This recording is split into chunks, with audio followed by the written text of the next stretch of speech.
So Tom Brady due to become a free agent. If you haven't heard, and if you haven't heard, where in the hell have you been? Where have you been? The biggest name free agent in years, if not ever, due to hit the market unless he re-signs with the Patriots. And the Chargers have been mentioned as a possible team. And look, if the Chargers want to try to compete in L.A., he's the kind of guy they should be targeting.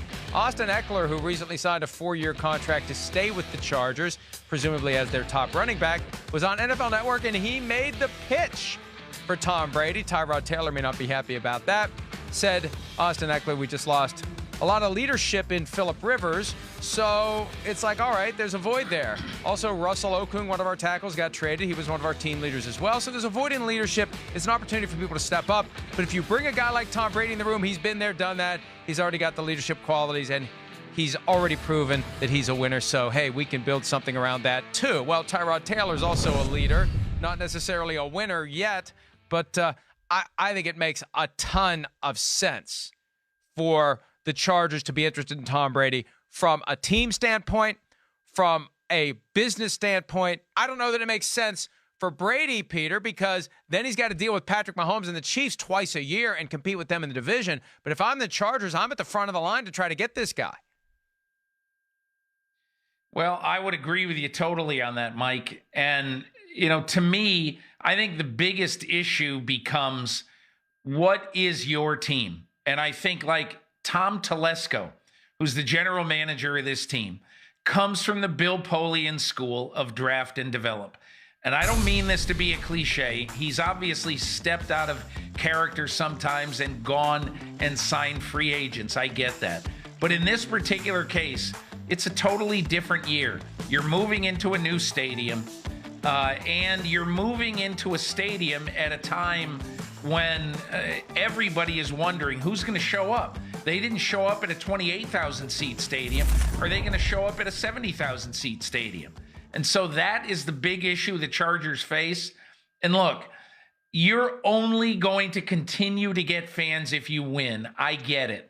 The temptation to sign Tom Brady and to sell out X number of games in your first year has to be great for Dean Spanos. And it's got to be tempting for even a draft and develop guy like Tom Telesco. Yeah, I get it. From the Chargers standpoint, you're right. It makes a lot of sense. We know that. Now I would say, okay, they just got rid of an old quarterback. Do they really want to go down that road again? It's Tom Brady. It's probably worth it. You are second fiddle there in that city. I understand that. But I think ultimately, I just don't see Brady wanting to be a part of that in any capacity, for a few reasons. Mike, you mentioned the first one. I don't think he's going to want to deal with Patrick Mahomes and what? Oh, man, maybe if I get to the playoffs, we can go to the wild card game.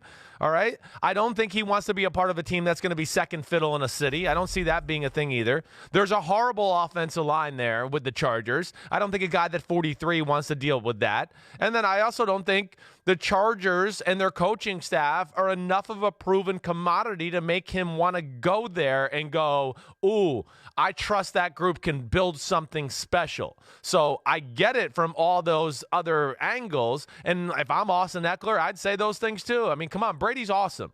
I've only had one issue with Brady in my whole life. He's amazing. As a person, I loved being around him when I was. He's smart. He's funny. He's hardworking. He's humble. All of those things. But I just can't imagine him wanting to go to the Chargers and play there. Yeah, and look, Tom Telesco has said he's not trying to sell tickets. He's trying to win games, and he's being careful with making big splashes. But ultimately, you're in Los Angeles, and if it's not Tom Brady, they need to be swinging a trade for Cam Newton. They need to do something. They need that billboard guy, as you used that term earlier, Peter. They need someone who can help them compete with the Rams so that when the tickets are going to sell, the question is, when you walk out of the tunnel, is it a road game because the stadium has been overrun by the fans of the team that you're hosting? Hi, I'm Mike Tirico, and thanks for watching. Make sure to hit subscribe for the latest news and highlights from NBC Sports.